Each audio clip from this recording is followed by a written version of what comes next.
Bienvenue dans Canary Call, le podcast dédié aux gens qui font la transition écologique et solidaire des entreprises. Dans les mines de charbon, le canari, plus sensible que l'homme à la qualité de l'air, alertait les mineurs en cas de fuite de gaz toxiques. Lorsque le canari s'agitait dans sa cage, cela signifiait que les hommes devaient sortir de la mine en urgence.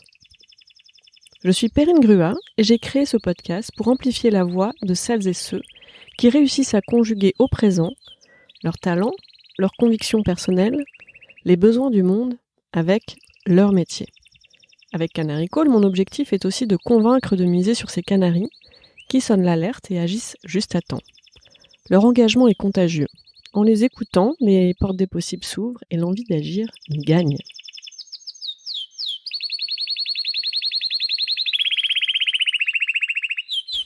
Bonjour Célia, bonjour Léo.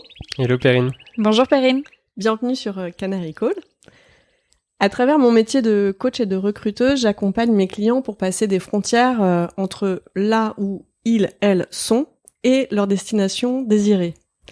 Choisir sa destination est déjà un premier défi. Ça peut passer par regarder déjà plus en détail ou différemment la situation actuelle. Le chemin vers sa quête n'est pas forcément linéaire. Les détours, les explorations sont parfois, voire souvent, souhaitables. Avec votre projet Tomorrow, vous avez défié bien des frontières. Les frontières entre vos vies pro et perso, les frontières géographiques, les frontières entre travail et vacances, les frontières entre économique et non marchand, les frontières d'un calendrier plus classique où il y a les périodes où on travaille, les périodes où on va en vacances, les grands rendez-vous et les grands rituels d'une année. Et je suis sûre qu'il y a plein d'autres frontières que vous avez traversées, que j'aimerais beaucoup explorer avec vous. Pour commencer, vous, quand vous étiez enfant, respectivement, quelles frontières rêviez-vous de dépasser ? Je pense que j'ai toujours eu envie de dépasser la frontière de l'horizon des montagnes parce que j'ai grandi au cœur de la nature avec mes parents qui m'emmenaient toujours crapahuter en montagne chaque week-end. Et c'est vrai que c'est une frontière qui m'a toujours portée vers le haut, d'aller toujours plus haut dans les sommets. Et aujourd'hui, ouais, c'est quelque chose qui me fait énormément rêver cette frontière de là-haut. Mmh. C'est une très bonne question. Je suis désolé, mais je vais rentrer dans l'introspection tout de suite. Et je pense que j'ai souvent eu des frontières sur du rejet ou de l'exclusion et envie de réussir pour montrer à des gens qu'on peut faire des choses incroyables dans une vie. Et j'avoue que c'était un peu mes frontières. Et aujourd'hui, j'ai l'impression qu'avec ce type de projet, j'ai l'impression d'avoir pas mal parcouru le chemin et d'avoir un peu réussi à dépasser ces frontières-là, ouais. Ah, merci beaucoup pour ce témoignage tout de suite dans l'introspection. Alors moi, votre projet, il me parle particulièrement parce que quand j'étais petite, à chaque fois que je soufflais mes bougies, qu'il fallait faire un vœu, je voulais avoir une baguette de télétransportation. Donc votre projet, me parle beaucoup. Vous avez inventé la baguette magique. Pouvez-vous nous présenter brièvement votre projet Tomorrow ? Ouais, avec plaisir. Alors nous, on s'appelle Léo et Célia. On a 28 ans tous les deux, on est en couple.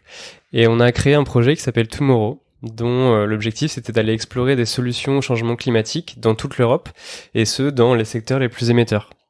Donc on a tout simplement pris un moyen de locomotion qui est un van, qui s'appelle Eugène. On va en parler un petit peu après. Et on est parti pendant 5 mois, l'année dernière, en 2021.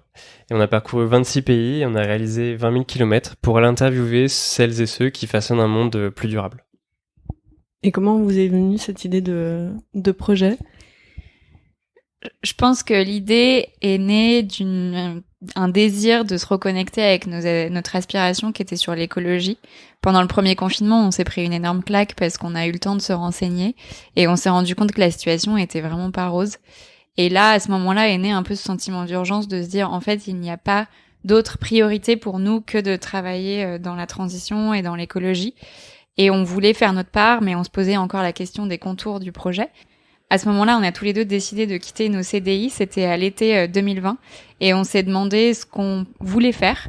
On a pas mal travaillé sur la question avec notamment l'ikigai, qui est un outil japonais pour se recentrer sur à la fois ce pourquoi on est doué, ce qu'on aimerait faire, bref, en fonction de qui on est, l'impact qu'on peut avoir dans le monde.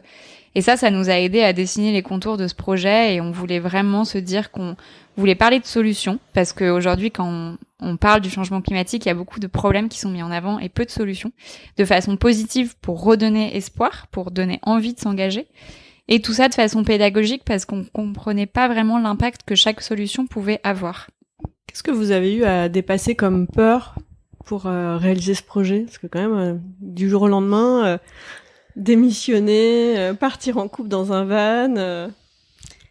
Ouais, bah comme tu dis, je pense qu'il y a beaucoup de choses autour de la sécurité qu'on a dû un peu dépasser. La sécurité de l'emploi, la sécurité financière, la sécurité physique aussi, parce qu'on était dans nos 5 mètres carrés dans notre van, mais on a parfois dormi dans des endroits qui étaient assez craignos. On a dormi à côté de dealers, à côté de prostituées, à côté de tous ces gens dont dans l'imaginaire collectif ça va forcément mal se passer. En fait, c'est des gens adorables et ils ont bien vu qu'on leur voulait pas de mal. Mais ouais, je pense que il y avait beaucoup de choses qu'on a dû un peu dépasser et surtout de comprendre en fait là où on pouvait avoir, où on voulait avoir de l'impact et du sens. Et ça, c'est un peu aussi toute la frontière ou toute la peur de l'utilité, je pense, en tant que personne. Quelle utilité on va avoir, quel sens on va un peu donner à notre mission, à notre vie. Et ça, je pense qu'il y avait un peu une peur du vide au début parce qu'on s'est lancé dans un inconnu total et on a démissionné sans avoir du tout de cadre de projet. On avait le nom Tomorrow parce que Célia l'avait trouvé avant qu'on réfléchisse au cadre un peu du projet. Mais c'est un peu tout ce qu'on avait, donc on a dû dépasser cette peur du vide, ouais. Donc vous aviez quand même votre quête, même si les contours étaient pas précis, elle était suffisamment motivante pour vous deux pour passer à l'action. Je sais pas si la quête elle était déjà assez présente, parce qu'on l'a vraiment définie ensemble une fois qu'on avait tous les deux quitté nos jobs respectifs. Mais en tout cas, ce qui nous a motivé le plus, c'est l'urgence. Donc sans savoir quel allait être le projet, il y avait juste un seul mot d'ordre, c'était il faut agir. On pouvait pas être spectateur de cette transformation climatique. On pouvait pas être spectateur de toutes les solutions qui existaient, qu'on n'arrivait pas à trouver, et de tout le négatif qu'on lisait. Et en fait, on s'est dit, on aimerait bien créer quelque chose qui nous servira à nous, en fait, en tant que néophytes sur tous ces sujets-là. Mais en fait, on n'a pas trouvé ce qui nous plaisait. On n'a pas trouvé de source d'information sûre. On n'a pas trouvé de positif. Bah, si personne le fait, nous, on va le faire. Très humblement, en fait. Mais on s'est dit... il y a forcément des choses qui existent, on va essayer d'aller les chercher nous-mêmes. Donc ouais, on se dit qu'aujourd'hui, tout ce qu'on a fait, on aurait aimé le savoir dès le début, en tout cas quand on a commencé à se renseigner sur ces sujets, et ça nous aurait bien aidé à être un peu plus optimiste peut-être au tout début. C'est important le message que vous passez. En fait, on peut avancer sans savoir où on va. C'est vraiment un point dans les transitions en disant voilà, je me sens pas bien où je suis, mais comme je sais pas où je veux aller, je reste là. Vous dites bah non, en fait c'est possible. Après, vous étiez à deux. Comment est-ce que ça, Célia, comment est-ce que ça a contribué et ça a facilité aussi peut-être, ou au contraire, est-ce que ça complexifie? Je pense que ça facilite, c'est sûr, parce qu'on a une personne avec qui on entre en résonance, avec qui on peut échanger des idées et construire un projet. Après, le message que je veux faire passer, c'est que aujourd'hui, on voit Tomorrow ce que c'est devenu et on se dit que ça peut être une belle réussite, mais il y a 1 an et demi, on n'en était pas du tout là. On a commencé avec un bout de papier dans notre salon en se disant bon, qu'est-ce qu'on veut faire? Et je pense qu'on avait ce but un peu plus grand que nous, qui était vraiment important. On savait là où on voulait aller, mais on a construit ça étape par étape. C'est un peu l'image de la randonnée, par exemple. On voit le sommet, mais on se dit que c'est impossible, alors que quand on y va, en découpant ça, en fait, ça rend les choses tout à fait faisables. Je pense qu'il faut pas avoir peur de se lancer. Et justement, le chemin est vraiment intéressant. Moi, presque je regrette ce moment où on a débuté le projet et tout était possible parce qu'on se disait qu'on avait un champ devant nous et que c'était vraiment à nous de le créer. Et je trouve que ce côté création, c'est hyper important pour nous aujourd'hui dans notre travail parce qu'on sait que là, par exemple, on a fini notre livre qu'on a envoyé à nos lecteurs il y a 6 mois. Et donc, on a un nouveau chapitre à ouvrir pour le projet aussi. Et c'est là où ça devient très intéressant parce que tout est possible encore une fois et on peut toujours aller plus loin, je pense. C'est pas parce qu'on a réalisé quelque chose qu'il n'y a pas une autre porte qui s'ouvre et de porte en porte, en fait, un chemin se dessine. Des renaissances sans être des nouveaux commencements. Ouais, c'est juste une continuité, je pense. Parce que on a envie de réinventer le projet dans le projet, et donc ça c'est assez excitant de retrouver un peu des nouveaux formats, des nouvelles personnes à aller interviewer, des nouvelles personnes à qui parler aussi du projet, donc ça nous excite beaucoup. Et puis de continuer en fait à chercher toujours ce sens et cet impact parce que en fait en tout cas on espère que ça a de la résonance pour des personnes autres que nous, et le sens parce qu'en fait c'est tout simplement quelque chose qui nous motive à fond. Donc on fait souvent la distinction entre les deux, mais j'ai l'impression que c'est ce qui nous nourrit et ce qui nous alimente aujourd'hui. Ça nous donne beaucoup d'énergie. Ouais. Et comment vous gérez alors les frontières? Parce que vous dites, ça a commencé dans notre salon, donc en fait maintenant vous avez le couple, le boulot, les vacances, le travail, tout ça dans le salon. Comment ça se passe? Dites-nous votre recette. En effet, tout ça dans le salon parce qu'aujourd'hui on travaille tous les deux dans notre salon. C'est vrai en même temps, aujourd'hui on se voit dans mon salon. Hein, oui, donc, exactement. Je pose la question parce que ça me concerne aussi, donc si on peut s'échanger des tuyaux. C'est salon is the new coworking.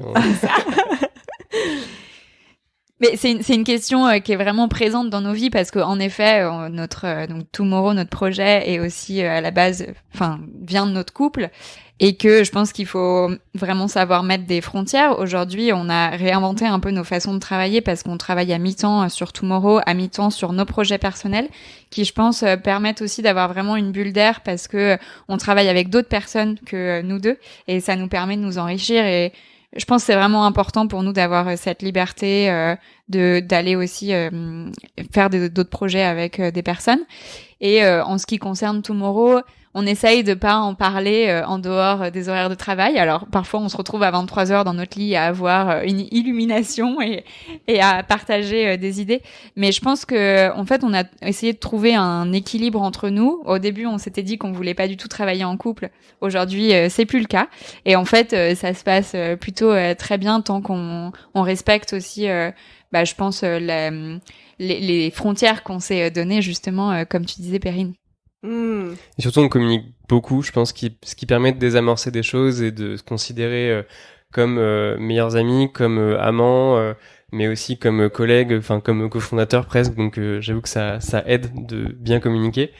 Mais j'ai presque l'impression qu'aujourd'hui on n'a plus de frontières en fait, parce que tous nos projets, on a 3-4 projets chacun. Dans chacun des projets on a différents clients, et en fait on arrive à gérer ça parce qu'il y a aussi des frontières qui sont extrêmement maigres. En fait il y a des projets qui nourrissent les uns et qui nourrissent les autres, et en fait il y a beaucoup de synergies qui se créent dans les gens qu'on rencontre, dans les gens qu'on accompagne. Ça m'arrive d'amener Célia sur des missions et inversement, et en fait du coup je crois qu'on a un peu fait sauter ces barrières justement, et maintenant on mélange un petit peu tout, donc c'est à la fois complexe et à la fois hyper enrichissant. Et comment vous organisez votre temps? Donc parce que voilà, c'est intéressant parce qu'il y a un peu cette logique de va-et-vient, hein. Moi j'ai envie de parler d'exploration, finalement il y a une frontière, vous allez voir comment ça se passe quand on la franchit, quand on la menuise, quand on la détruit, de temps en temps vous la remettez, vous testez, vous jouez avec ça, pareil avec l'agenda, donc vous avez fait péter l'agenda. Et là, comment est-ce que vous structurez votre temps? Si je comprends bien, il y a une partie du temps dédiée au projet, une partie du temps dédiée à vous. En plus, vous êtes indépendant, si je comprends bien, par ailleurs, donc avec divers projets, plus vos vies de couple et individuelles. Donc, comment vous gérez ça? Parce que voilà, structurer sa vie éveillée, c'est un sacré défi de l'être humain. Tout le monde serait bien curieux d'avoir votre expérience. Là, on est toujours en itération. Je pense qu'on teste depuis janvier un peu un nouveau format. A priori, on a quand même quitté notre job parce que le salariat nous convenait de moins en moins. Manager des équipes, on adorait. Le management, parfois, se faire manager, parfois c'était un peu compliqué. Et du coup, je pense qu'on a essayé de repenser un peu tout ça. Donc, le freelancing, ou en tout cas l'indépendance, nous est venu assez naturellement. Et aujourd'hui, du coup, donc Célia, elle est consultante sur du marketing et la communication, donc en remplacement de CMO de temps en temps pour certains clients. Moi, je suis plutôt dans la direction artistique et dans le design. Donc ça, c'est un peu nos activités chacun qui sont du coup très différentes. Alors qu'avant, on avait un peu le même job, et là, on s'est un peu écarté de ce qu'on faisait avant. À côté de ça, on anime des ateliers aussi, c'est un atelier qui s'appelle 2 tonnes, ou la fresque du climat, donc pour sensibiliser dans des entreprises ou le grand public. Et on a du coup l'activité Tomorrow, qui nous prend, je dirais, 2-3 jours par semaine, mais ça dépend un peu des rushs qu'il y a à faire. Là récemment, on a eu la chance d'arriver dans les magasins Cultura, donc fallait un peu gérer ça de manière administrative, logistique, la communication. Donc là, on était plutôt à 4 jours par semaine là-dessus, et un peu moins pour les clients. Et puis à l'inverse, une fois que la montagne est passée, on consacre plus de temps à des clients. Donc j'ai l'impression que c'est un peu pas au jour le jour, mais à la semaine, ouais. Et des semaines de 10 jours, quoi. C'est sûr que certaines semaines sont plus longues que d'autres. Mais on s'en sort. Je pense que c'est vraiment important pour nous d'avoir notre équilibre vie pro, vie perso. On s'est pas mis en indépendant pour avoir des semaines où on bosse 7 jours sur 7. Donc au contraire, je pense que on essaye vraiment de trouver le rythme qui nous convient aussi en termes de volume horaire. Et de pas s'interdire de prendre des jours. Je pense que c'est un peu le risque quand on est indépendant, c'est de se dire, en fait, on se fait bouffer notre temps, et je trouve que c'est un peu un mythe de se dire que quand on est indépendant, on choisit son agenda parce que finalement, il y a quand même des clients derrière et des deadlines à respecter. Mais on essaye vraiment de se bloquer des jours entiers où on ne travaille pas et on fait des choses. Dans un monde idéal, on aimerait travailler à 4 jours par semaine et le 5e jour réservé à des activités de loisirs. Mais ça dépend des mois, disons. Je vois tout à fait ce que vous voulez dire. Mais je pense qu'on est un peu boulimique de travail quand même. On aime beaucoup ça. On en a besoin aussi pour se motiver, pour garder de l'énergie. Et j'avoue que Célia est un peu un moteur là-dedans parce que elle a toujours fait 1 milliard de choses dans sa vie. Et là, elle continue à en faire toujours plus. Alors que moi, j'ai l'impression qu'on est déjà complètement saturé, que je suis déjà stressé par ce qu'on a à gérer. Et puis non, elle veut se lancer dans un triathlon, elle veut se lancer là, elle écrit un roman aussi pour la prochaine rentrée. Enfin voilà, elle a toujours des projets en plus. Donc c'est à la fois bon, faut la suivre quand même, mais du coup c'est un vrai moteur au quotidien. Qu'est-ce que vous avez appris sur vous-même, sur le monde à travers cette première phase d'expérience, parce que si je résume, si j'ai bien compris, il y a 2 ans, vous avez quitté vos CDI, vous avez mené ce voyage de 5 mois. Vous en avez partagé les apprentissages et les expériences à travers un livre qui vient d'être diffusé dans les magasins Cultura.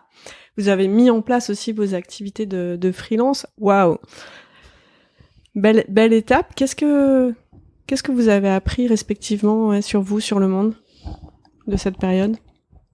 J'ai l'impression qu'on a appris énormément de choses. À la fois sur l'écologie, parce que c'est un domaine qu'on connaissait pas forcément avant et dans lequel on s'est plongé pour écrire ce livre, parce qu'on voulait vraiment démystifier tout ce qui était lié à l'écologie, et ça a commencé par nous-mêmes essayer de comprendre des choses qui sont extrêmement complexes. Donc ça, je pense que j'ai l'impression qu'on a fait une formation express en 2 ans, et encore, on a énormément de choses à apprendre parce que c'est vraiment un sujet très vaste.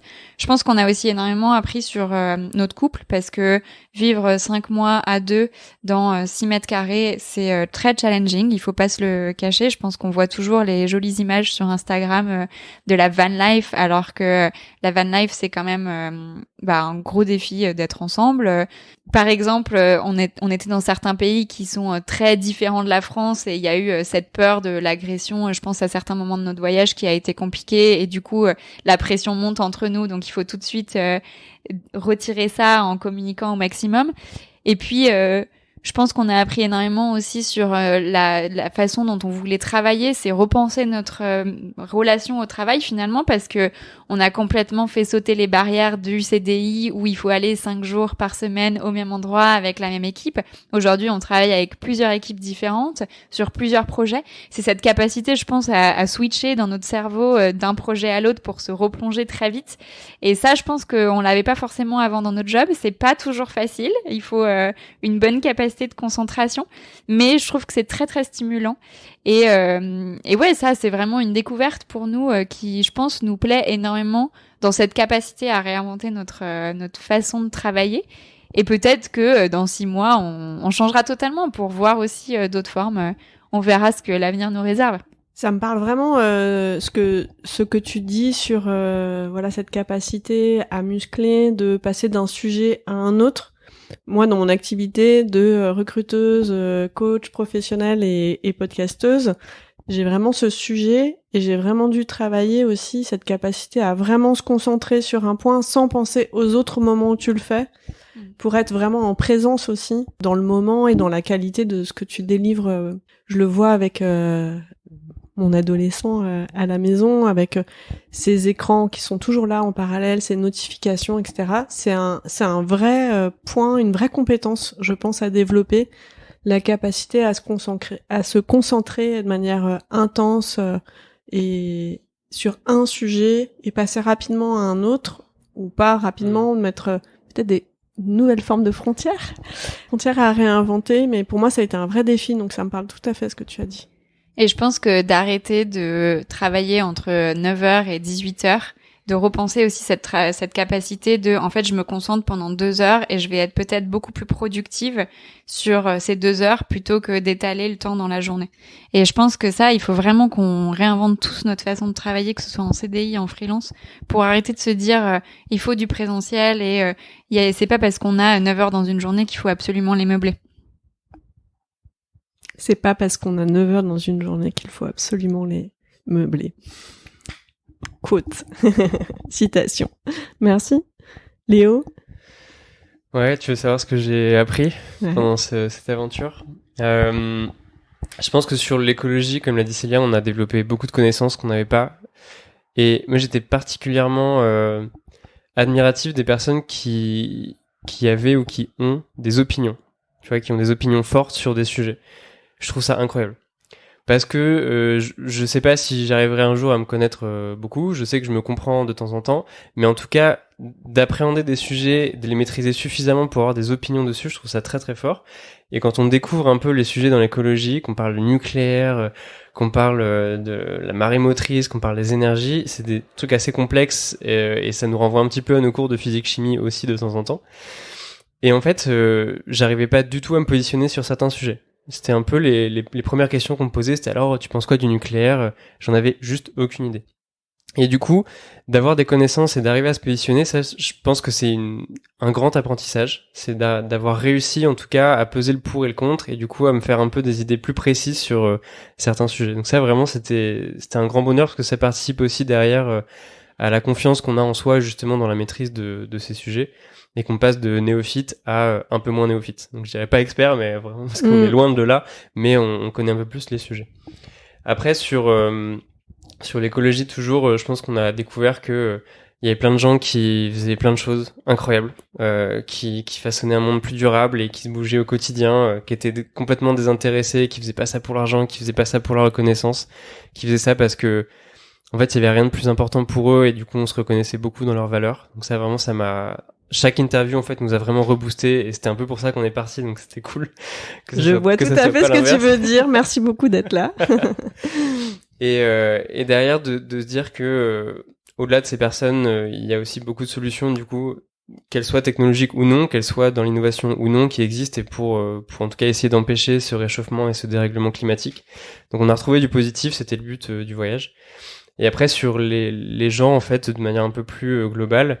Je pense qu'on a compris que l'écologie était aujourd'hui pas encore un devoir. J'ai l'impression qu'il y a beaucoup de gens pour qui c'est pas non plus un choix et c'est pas non plus un droit en fait malheureusement.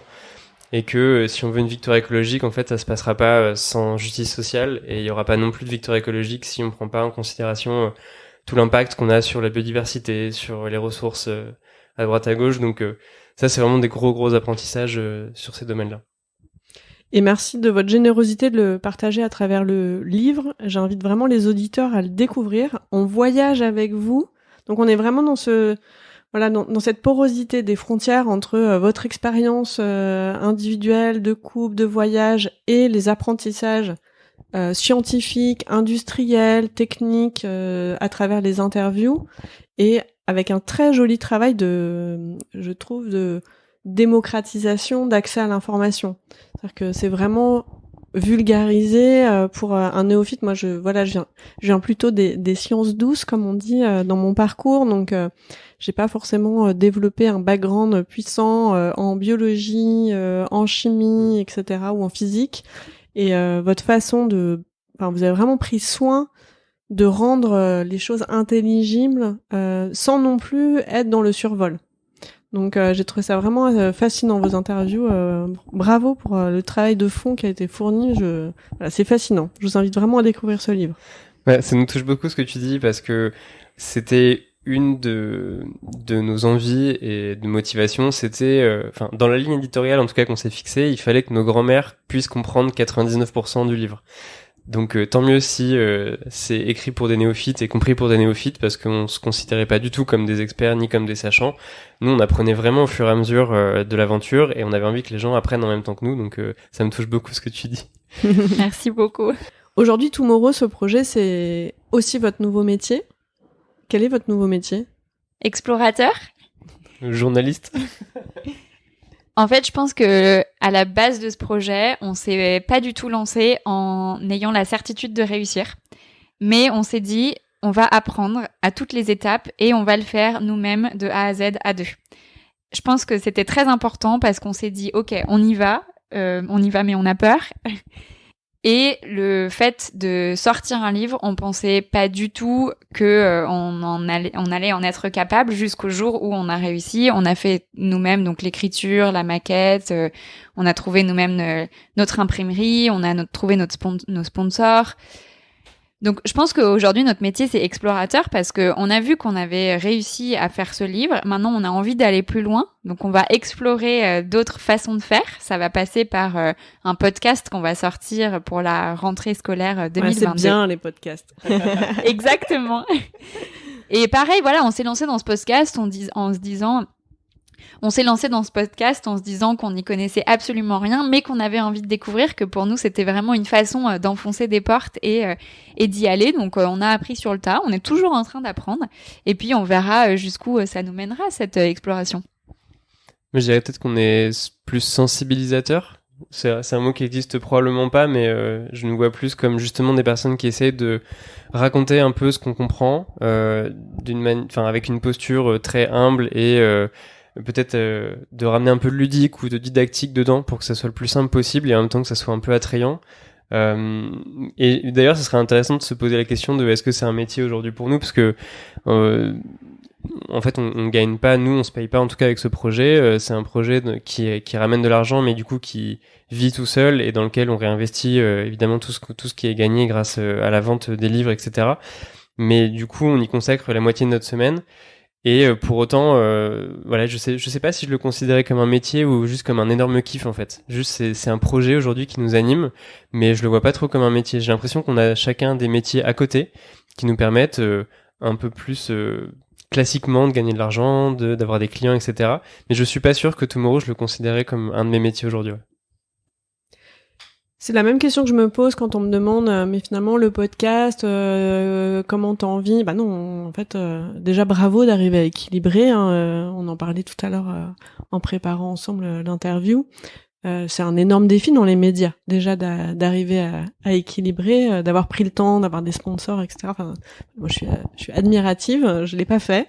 Donc mais c'est intéressant parce que ça c'est la frontière entre le marchand et le non marchand aussi dans la vie professionnelle, qui est beaucoup réinterrogé aussi en ce moment. Comment vous vous projetez je comprends que là vous avancez en marchant, que vous aimez apprendre en faisant, ça me parle aussi.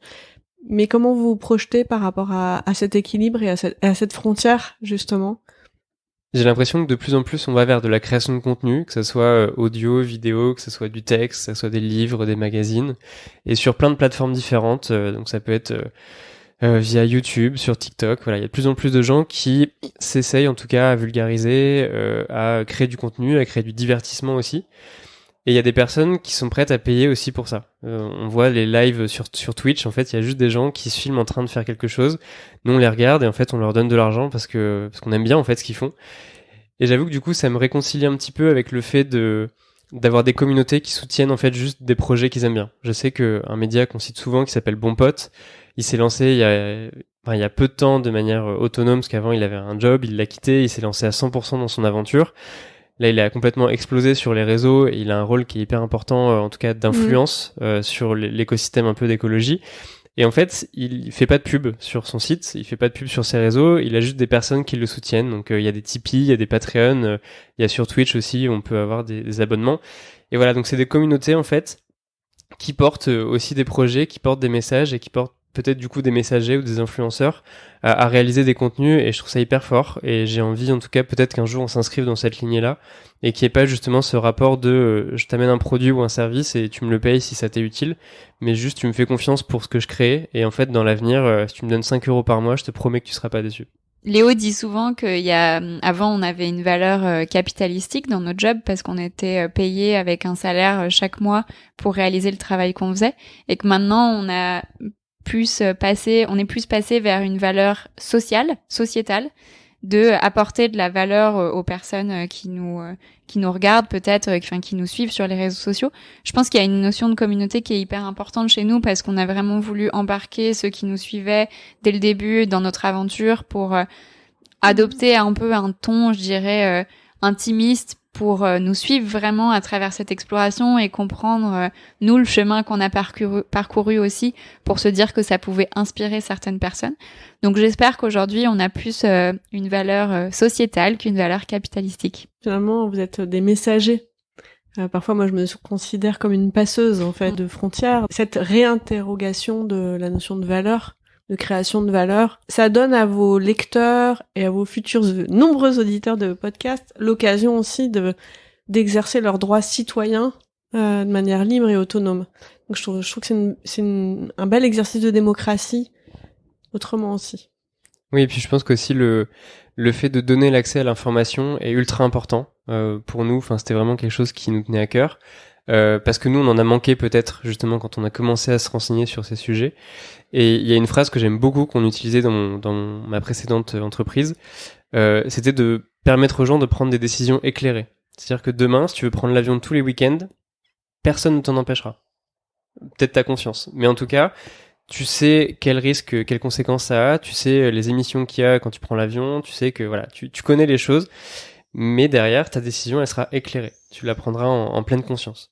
Et ça, j'avoue que je trouve ça hyper important. Donc, tout ce truc de messager, de vulgarisateur, de passeur d'informations, c'est hyper important. Nous, on a rencontré des gens, là, sur les 17 interviews, il y en avait peut-être 15, c'était des ingénieurs qui n'avaient pas forcément cette fibre communication, qui avaient trouvé des champs d'application incroyables, qui avaient des innovations incroyables, mais juste après, l'accès au marché, l'accès à la vulgarisation et au grand public était pas forcément évidente. Et du coup, j'avoue que avoir ce rôle de transmettre et d'essayer de vulgariser en tout cas leurs innovations, c'est un truc qui nous a vachement énergisé, ouais. Et comment vous faites pour vous ressourcer, pour tenir dans la durée? Parce que mine de rien, voilà, comme vous dites que parfois ce projet non marchand vous prend 4 jours par semaine, donc je comprends bien qu'il y a 10 jours dans la semaine, que embarquer aussi, donner envie à d'autres de suivre votre aventure, c'est aussi une autre forme d'énergie. Comment est-ce que vous tenez dans la durée? Comment vous vous ressourcez? Je pense qu'on se ressource à travers deux choses. Déjà, c'est en fait le projet. Je trouve que l'énergie apporte l'énergie.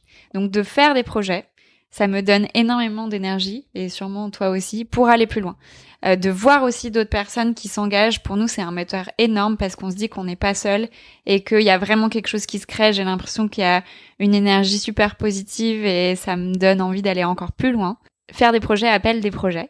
Et la deuxième chose, c'est la nature. On est trop fan de nature, de randonnée, de sorties à vélo, et on essaye tous les week-ends de prendre un peu l'air, de partir de Paris, de faire du sport. Je pense que c'est très important pour nous d'aller dans un cadre, et j'ai l'impression que quand on reste trop longtemps à Paris, on se sent enfermé. Donc en règle générale, c'est un signal qu'il faut qu'on parte et on prend un billet de train pour quelque part en France pour aller s'aérer. Non, je pense que le fait de se ressourcer à l'extérieur, mais aussi de rencontrer des gens, en fait, juste l'humain, ça fait un peu toute la base de notre énergie, j'ai l'impression, et un peu comme du management, ça doit te parler, du coup, Perrine, mais quand tu manages des gens et que tu essaies de leur expliquer des choses, en fait, il y a 50% pour eux, mais il y a aussi 50% pour toi, quoi. T'es obligé de structurer ta pensée, t'es obligé de faire un peu un sondage de ce que tu connais vraiment sur le sujet avant de le divulguer, ou en tout cas avant d'essayer de l'inculquer à des gens. Et du coup, la transmission, je trouve que, en fait, on en retire autant que ce qu'on donne, et ça, j'avoue que c'est une source d'énergie un peu sans limite, quoi. Oui, je suis d'accord dans la notion de formation. À chaque fois, j'ai eu à travailler sur des formations, que ce soit sur les métiers du digital ou les métiers de la transition ou de la posture coach en management. En fait, ça demande vraiment aussi finalement de se poser, de digérer pour pouvoir voilà, c'est entre la compétence intuitive, la compétence transmissible. En fait, pour moi, c'est vraiment là que naît la compétence aussi. Et c'est vrai que c'est très motivant de transmettre. Ça me parle beaucoup. De quoi vous avez besoin maintenant pour continuer? Je sais pas si je le formulerai en tant que besoin, mais en tout cas, on a des envies. Les envies, c'est que, déjà, c'est qu'on ait toujours autant de retours positifs. Ça, c'est vrai que ça nous fait vraiment plaisir.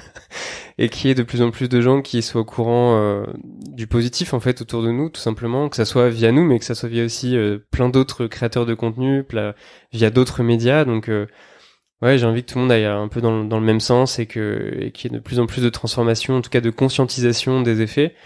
Et de continuer à chercher l'information en fait, de cultiver en fait cette curiosité et justement de prendre des décisions comme on l'a dit tout à l'heure qui soient éclairées, que les gens se renseignent. Ça, j'ai l'impression que c'est une envie, mais c'est peut-être aussi un besoin. Si je parle au nom de la planète, j'ai l'impression que ça serait pas du luxe. De mon côté, je pense que j'aurais très envie de structurer plus notre communauté, qui est vraiment une ressource moteur pour nous, parce que on a énormément de bienveillance et je trouve qu'on sent qu'on embarque les personnes dans quelque chose de plus fort qu'eux et on leur transmet peut-être notre envie et du coup de cette envie se crée une motivation collective. Dans un monde idéal, je rêverais de pouvoir faire en sorte que notre communauté passe à l'action à travers une association, par exemple. Bon, ça, ce sera peut-être des projets pour plus tard, mais de réussir, voilà, à créer un mouvement, ça, c'est quelque chose dont je rêve énormément. Qui est dans votre communauté aujourd'hui? En termes de personnes, tu veux dire? Ouais. Quand vous parlez de votre communauté, si pour pouvoir un peu s'imaginer ou comprendre combien il y a de personnes, est-ce que c'est des organisations, est-ce que ce sont des individus, comment vous êtes en contact avec eux, j'ai l'impression qu'au début, on a embarqué notre premier cercle social, ce qui est normal, donc nos amis et notre famille, et que de plus en plus, on a réussi à élargir parce que on est très actif sur Instagram et on voit, on échange pas mal de messages avec des personnes qu'on connaissait pas du tout à la base et qui nous ont connus par le bouche à oreille. Il y a aussi les entreprises avec qui on a travaillé, que ce soit nos sponsors, mais aussi beaucoup de partenaires qui nous ont suivis à travers toute l'aventure. Et puis des médias, des personnes comme toi qu'on a connues après le projet et avec qui on échange très volontiers. Je pense que c'est super important de continuer à construire cet écosystème. Et donc c'est des personnes, je dirais, diverses et variées qui ont peut-être la curiosité de voir ce qui se fait et d'avoir envie d'être embarquées dans une aventure. Bien, merci, parce que moi, échanger avec vous, je sais que c'est du fuel écologique et durable pour moi. Faire voilà tous les projets qui me tiennent à cœur. Donc merci beaucoup pour ça.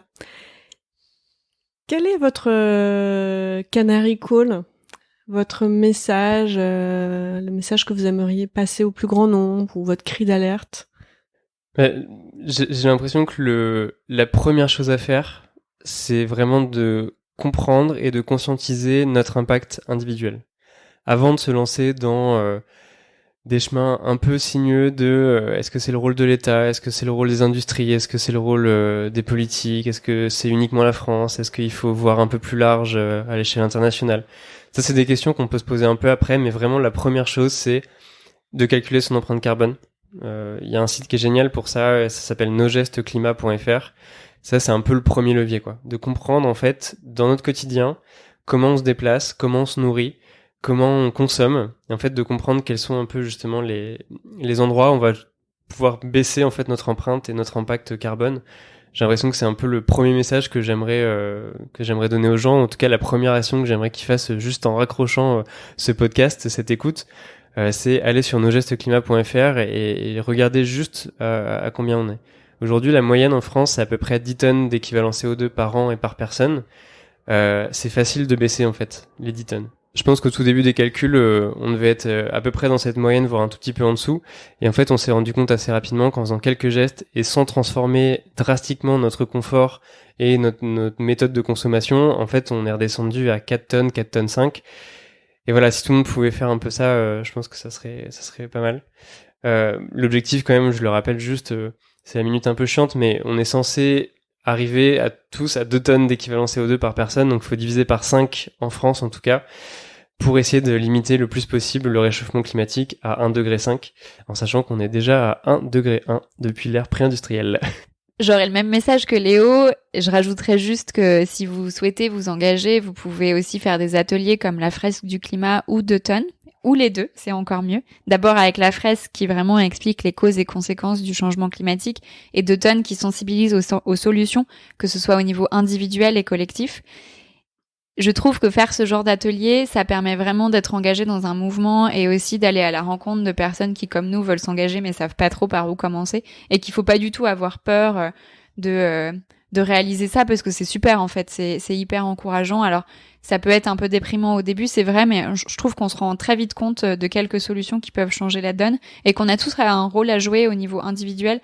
Je pense que c'est important de se rendre compte de ça, parce que encore une fois, je trouve qu'on pointe beaucoup le doigt sur les autres, le fait que ce soit pas notre problème, mais c'est notre problème à tous collectivement. On en est arrivé là parce que l'humanité a fait ce qu'elle a fait, et que on a tous un rôle à jouer individuellement. Célia, tu avais très envie de répondre à la question sur les animaux que je t'ai pas posée. Si tu étais un animal, tu serais lequel et pourquoi ? Alors écoute, je me suis bien creusé la tête. Je me suis bien creusé la tête en venant ici. J'ai compris, c'est pour ça que je ne voudrais pas te laisser repartir avec cette frustration. Et en plus, maintenant, j'ai très envie de savoir. Alors, je pense que j'aimerais être un aigle, parce que les aigles volent, et ça a toujours été un de mes grands rêves, cette quête de liberté et de pouvoir voler, c'est vraiment passionnant. Alors, pas en avion, si possible, plutôt en parapente.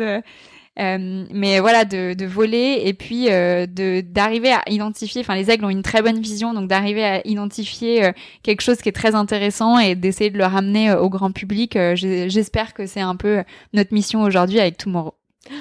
On a déjà un aigle dans la communauté, je te laisse découvrir lequel c'est. Vous pouvez en commentaire de l'épisode, ceux qui le savent, aider Célia à trouver l'autre aigle de la communauté. Mon partenaire aigle. Léo, tu as aussi le droit de répondre à la question. Oui, c'est très gentil de me demander aussi. Moi, je pense que je serais un écureuil, pour plusieurs raisons. La première, c'est que je suis roux, et du coup, il est roux aussi, donc je me reconnais absolument dans ce petit être.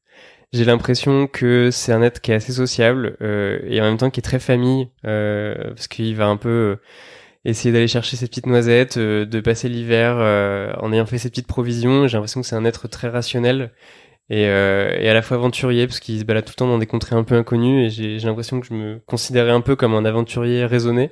Donc je pense que ça me correspond bien, ouais. Ah, alors tu es le premier écureuil de la communauté. T'es plutôt tic ou plutôt tac ?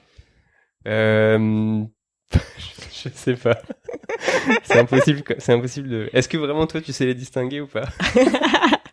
Je sais pas, faut qu'on trouve l'autre. Alors, avis à la communauté, nous cherchons le tic du tac ou le tac du tic. Pour clôturer, sur quelle musique, quel titre vous voulez qu'on se quitte ? Qu'est-ce que vous écoutiez dans le van là, pour vous booster ? Il y a bien un titre, non ? On a découvert juste avant de partir un film sur Netflix qui s'appelle Expedition Happiness. Et du coup, à l'intérieur de ce film, il y a une musique de Mowgli, M-O-G-L-I, qui est l'artiste qui a fait ce film et aussi qui a composé la musique, et ça nous a énormément inspiré parce qu'en fait, elle raconte dans ce film son périple en van, donc on s'est beaucoup attaché à ça. Et ces musiques sont un peu des musiques à écouter dans la voiture. Donc si vous partez en vacances cet été, que vous voulez vous évader, je vous invite à écouter Mowgli. Eh bien, c'est parti. Bonnes vacances à tous. Faites des choix éclairés dans vos destinations, dans vos façons de vous déplacer, et profitez bien. Merci beaucoup, Perrine. Merci. Merci.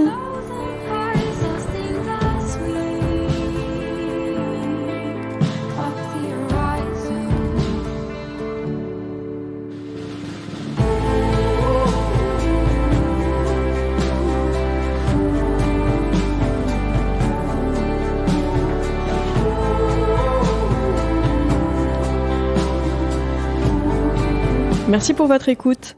Pour être tenu informé de la diffusion des nouveaux épisodes, je vous invite à vous abonner au podcast sur la plateforme de votre choix et à suivre les comptes de Canary Call sur les réseaux LinkedIn, Twitter, Instagram, YouTube et Facebook.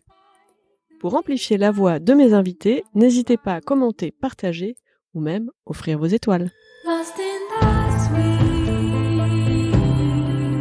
of the horizon, we'll just